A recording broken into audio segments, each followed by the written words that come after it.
Bom dia, meus amados. Hoje, mais um sábado, dia 7 de dezembro de 2024. Temos aqui hoje mais algumas perguntas que nós vamos responder através de vídeos e áudios, porque responder perguntas mais complexas por escrito é muito mais difícil, já que exigem uma explanação melhor do tema.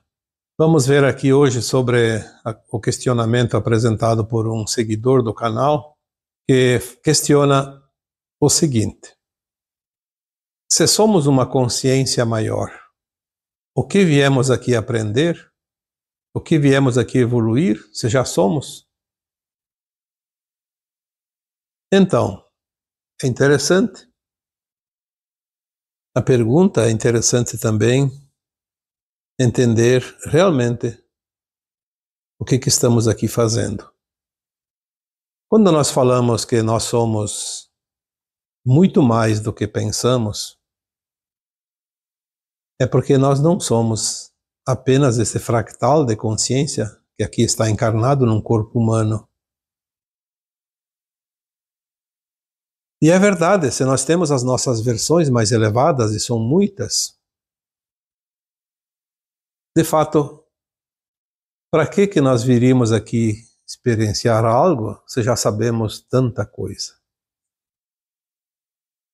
Antes de responder propriamente essa questão, vamos colocar aqui mais uma vez um resuminho de como funciona a cocriação.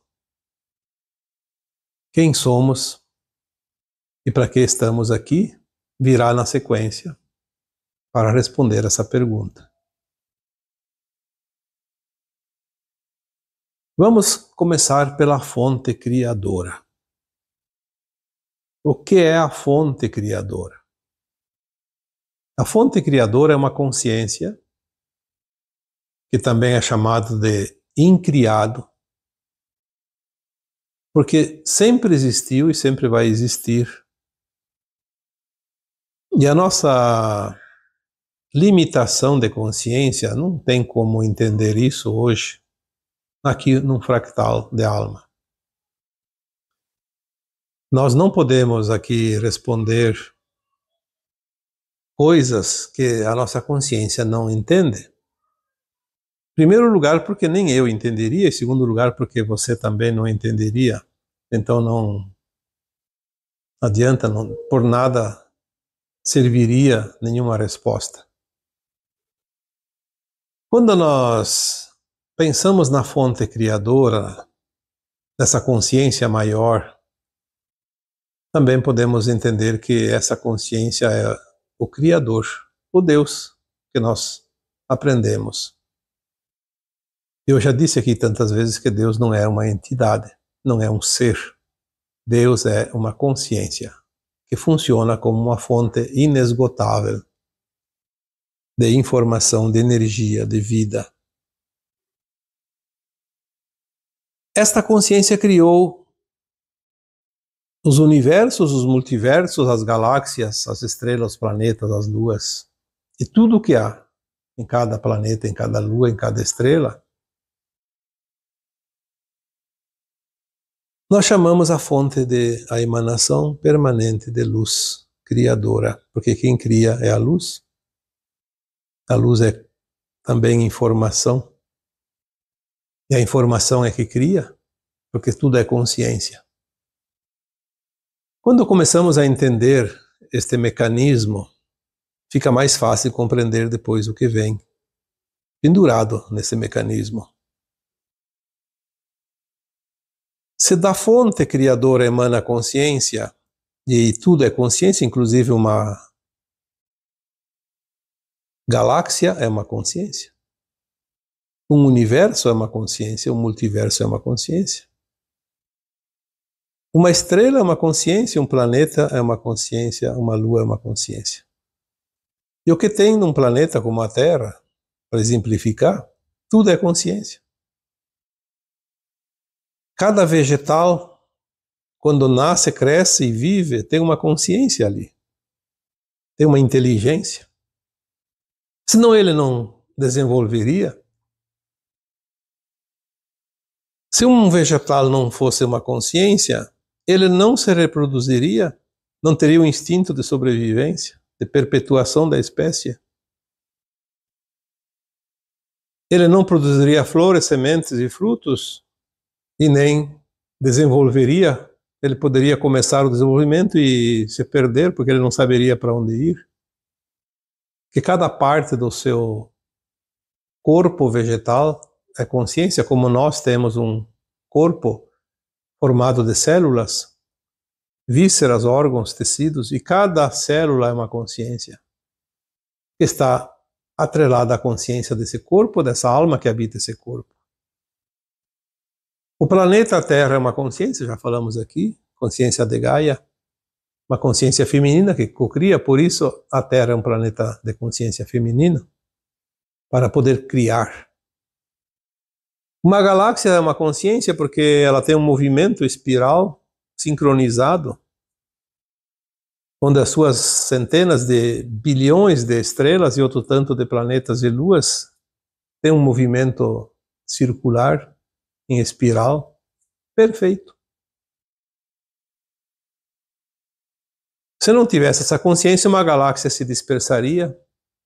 Daqui a pouco, planetas, estrelas fugiriam da sua órbita, se perderia no espaço infinito, no cosmo infinito. Por isso tudo é consciência, tudo é organização, tudo é inteligência. E voltando para nós somos então criados lá na fonte um átomo semente. Um átomo semente divino. Como uma semente do Criador.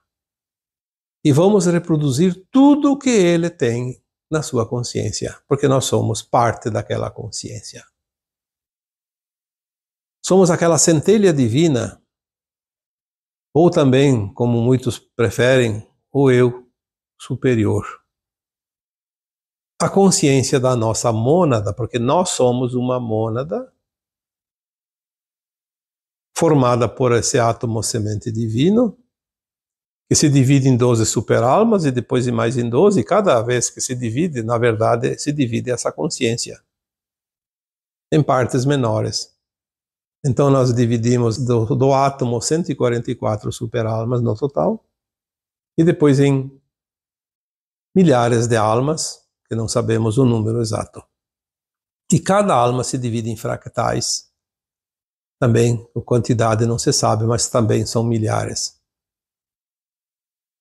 Então este átomo ele se divide dele mesmo em partes e forma a famosa mônada, a tão falada mônada.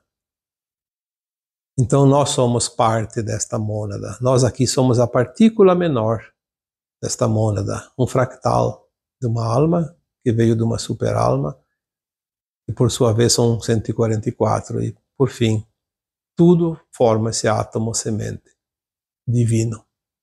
A centelha de luz da fonte, o eu superior. Então a consciência que sai da fonte, que é do Criador, ela se divide, e ela, ao se dividir, ela leva consigo todas as propriedades, as características, as informações do seu núcleo maior, da fonte. Então nós somos, por tabela, deuses.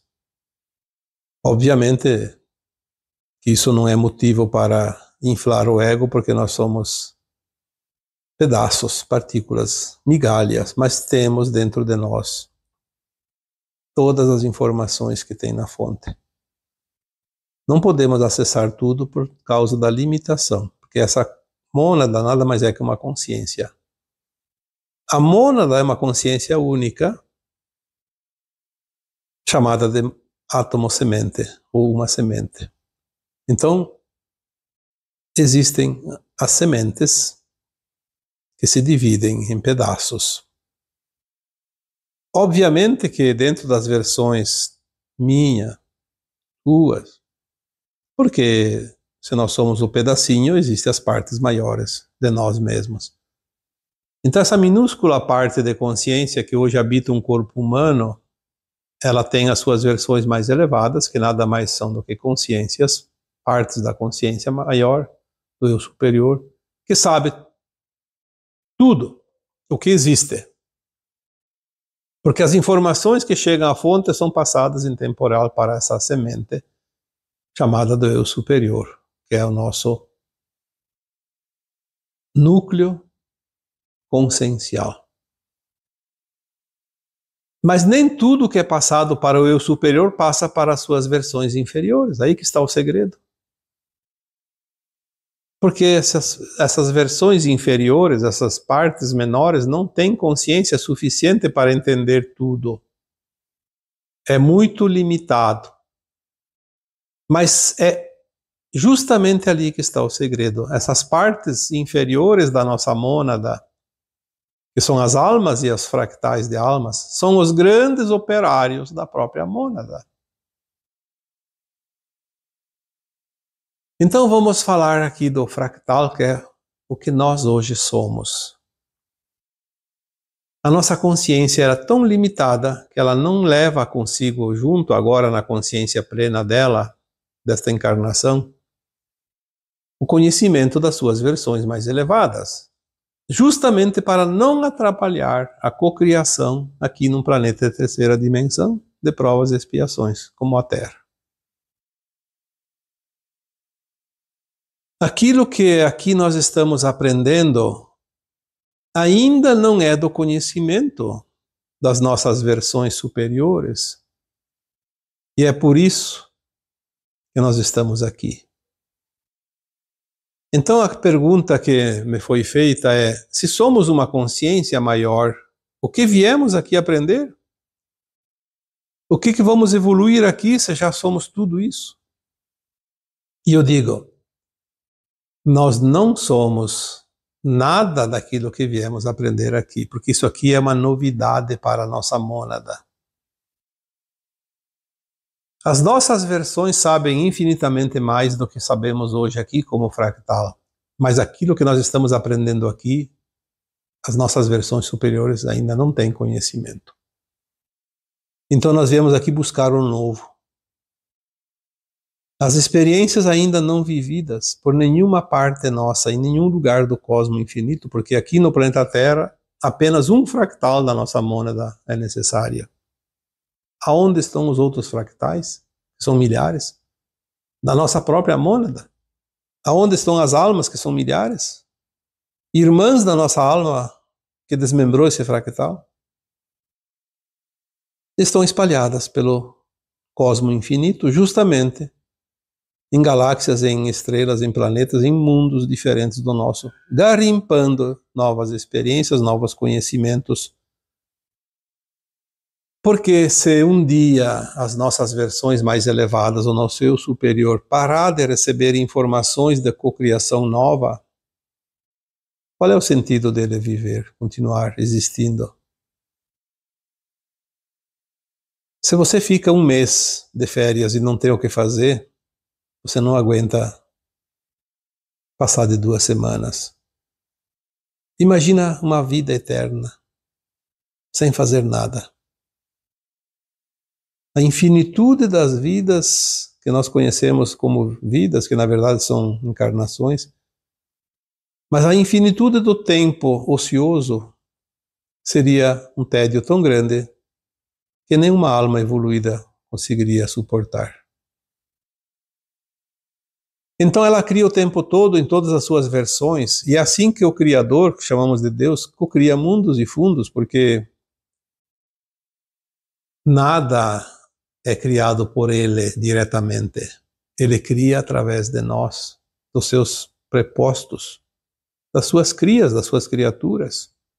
Porque nós somos Ele personificados em cada lugar deste cosmos infinito. Cada ser humano que está aqui na Terra é um fractal de uma consciência, de uma alma superior, que é de um outro superior, do outro superior até que chega à fonte, que é da fonte, que é de Deus. Então nós somos a partícula. Uma parte, uma migalha. Mas viemos aqui com toda a garantia de que nós seríamos amparados e que um dia retornaremos com as experiências conquistadas, criadas, e que se somarão aquilo que já é, aquilo que já somos, aquilo que já existe. Viemos aqui buscar novidades. Viemos aqui criar coisas inexistentes. Tanto é que o planeta também evolui constantemente. Então, aqui no planeta Terra, nós cocriamos em todos os tempos que estamos aqui, são centenas de milhares de anos, através das sucessivas encarnações.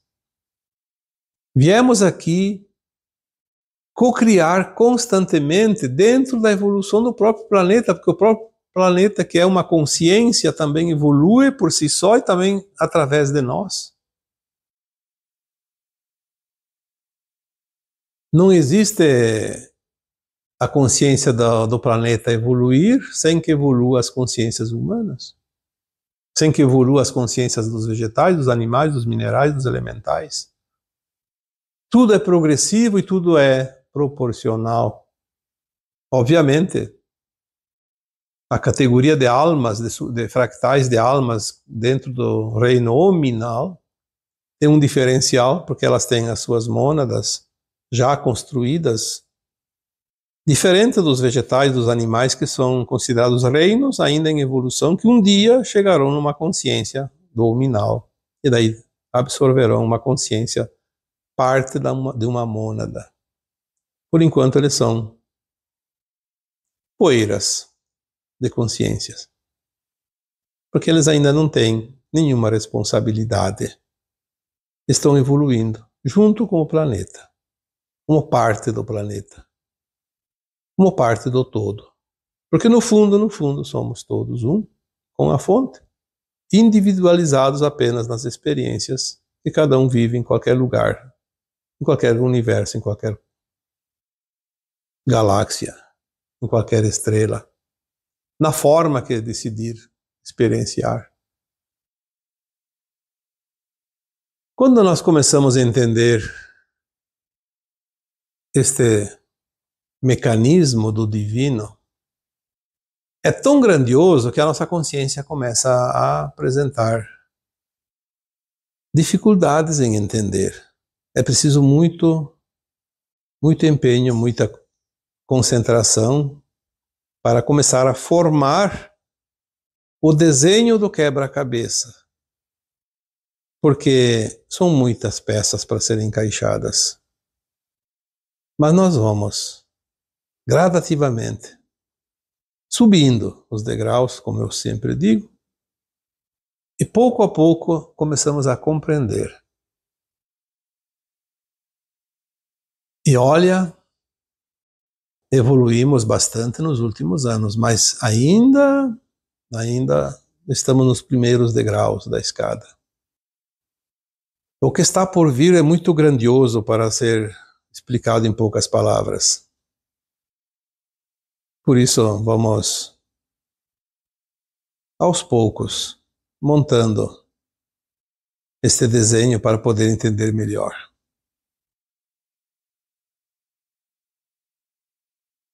A parte, como nós vimos, está no todo. E o todo está na parte.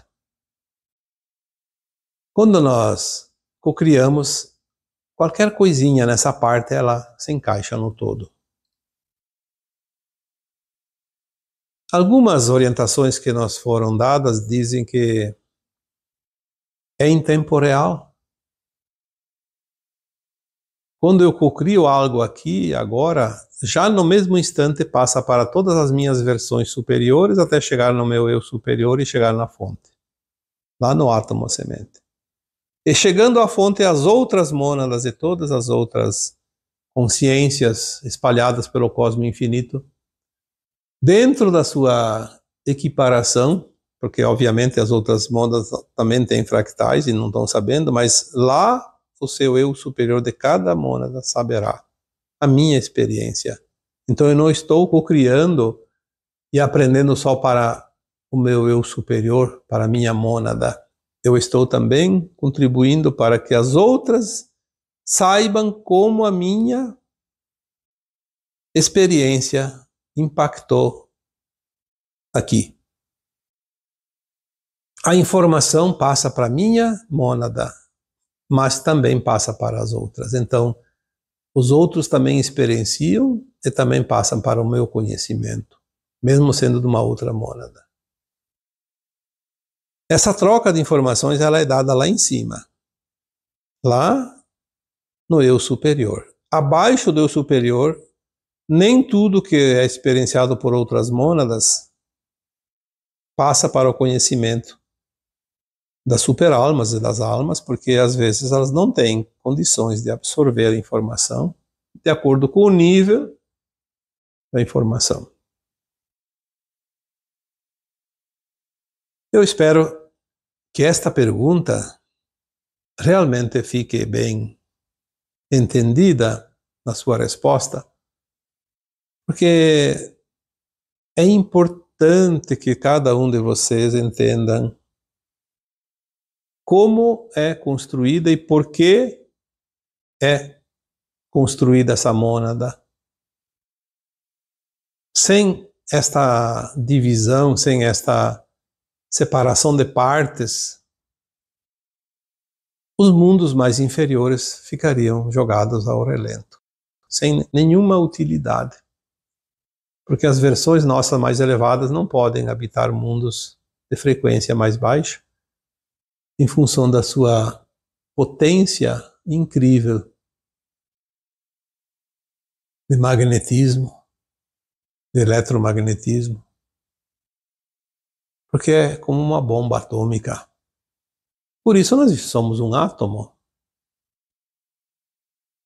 Se nós temos os átomos, e olha que nós temos um corpo humano que também tem átomos, mas num nível que não vai explodir nada ao nosso redor, porque são limitados.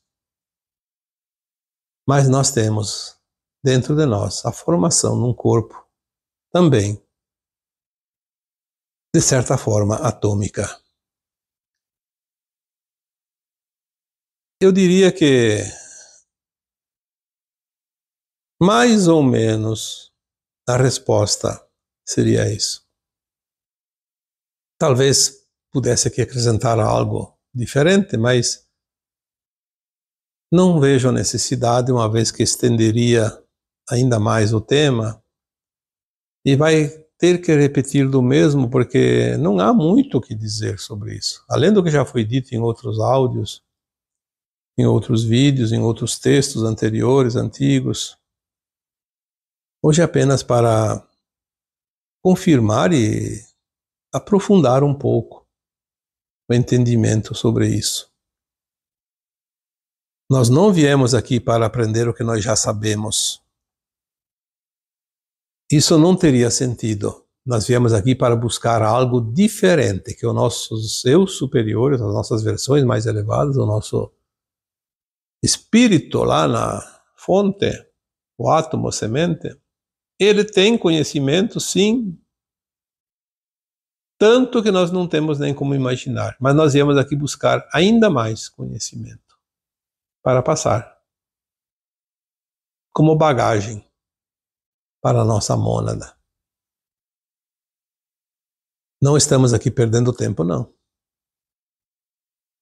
Quando falamos que lá nas nossas versões temos uma consciência mais elevada, sim, quando nós fizermos a ascensão agora, nós vamos ver quanto nós temos conhecimento. Mas não está nesse fractal, está na nossa versão mais elevada que nós vamos ser integrados. Então nós vamos ser esta versão mais elevada. Vamos ter um conhecimento mais alargado e mais o conhecimento que nós barganhamos aqui, garimpamos aqui, como fractal. E hoje dá tempo para responder mais uma pergunta. Uma outra pessoa, ela relata a seguinte questão. Sou casada com um narcisista, já com algum grau de demência. E isso está me causando muito mal. A pergunta é, se eu abandonar essa pessoa, é uma solução? Ou vou criar um karma. Então, nós não podemos aqui jamais dizer sim, não, separe, continue, mude, não mude. Não, essas respostas nós não podemos dar, porque são do livre-arbítrio de cada um. Nem os meus guias e mentores me dizem respostas assim, simplificadas. Eles sempre nos dão informações para que nós possamos montar o quebra-cabeça. Nesse caso, é a mesma coisa. Ser casada, e aqui deve ser, obviamente, uma mulher, porque ela diz sou casada.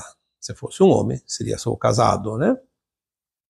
Sou casada com um narcisista. Bom, tem muitos homens casados com mulheres narcisistas e tem muitas mulheres casadas com homens narcisistas.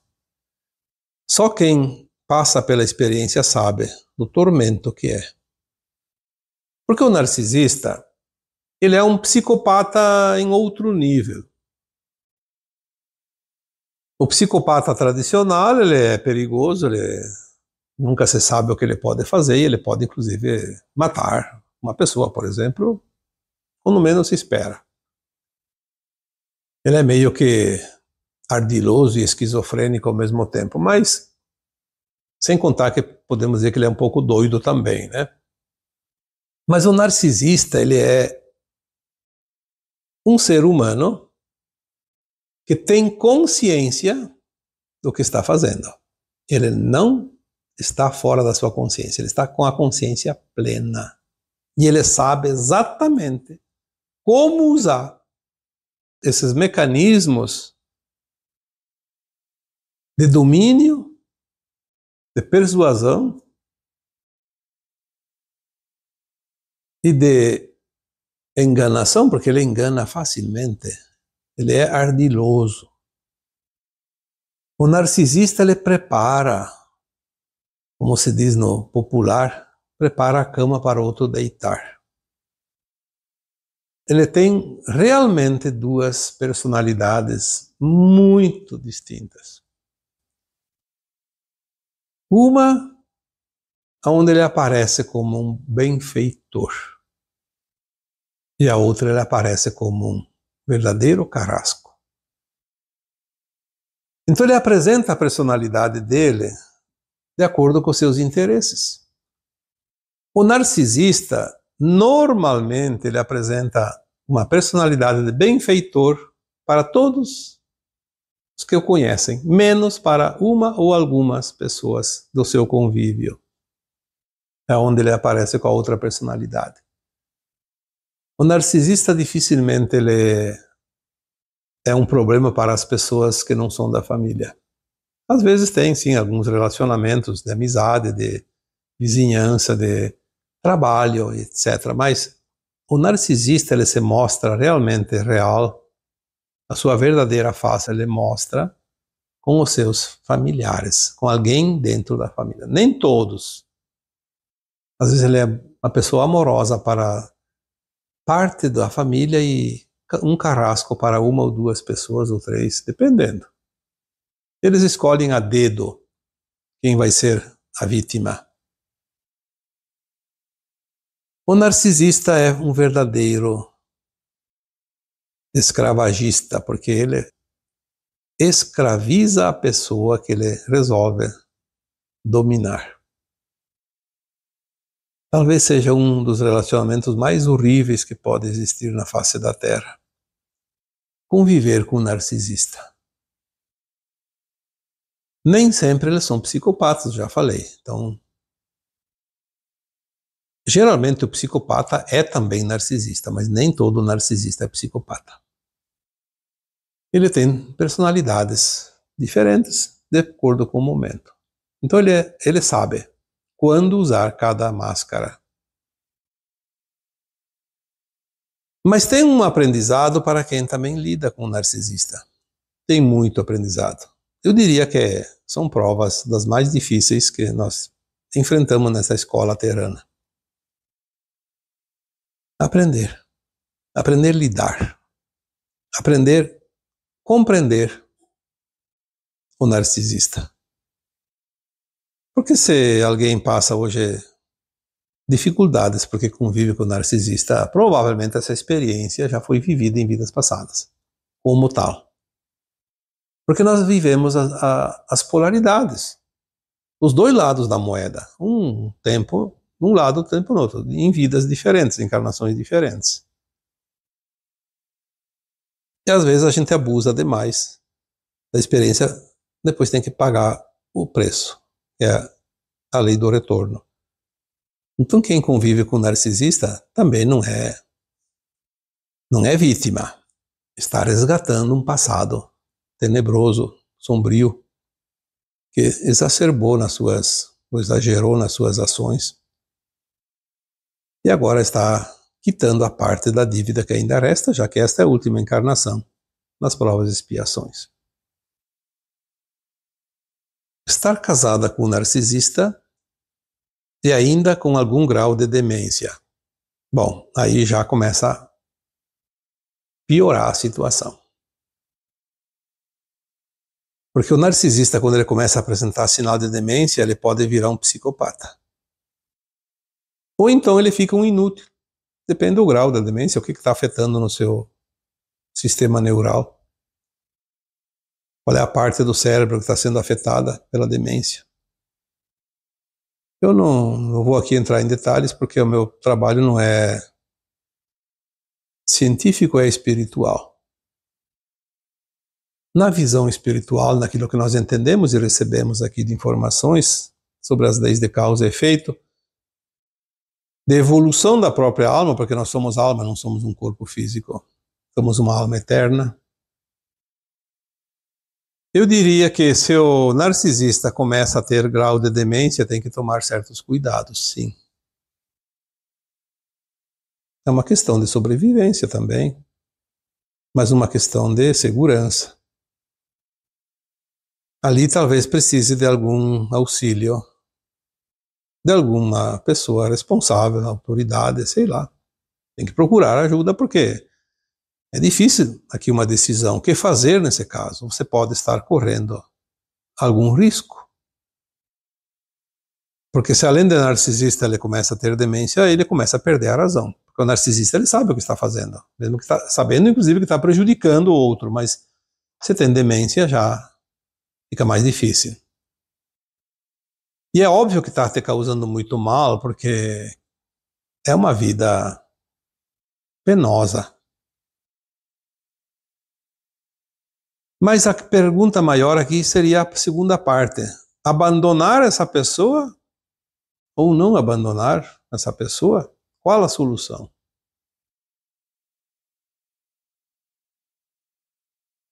É uma pergunta que nós não podemos responder, eu já disse lá atrás. Mas veja bem, se você abandona a pessoa, você vai se sentir culpada.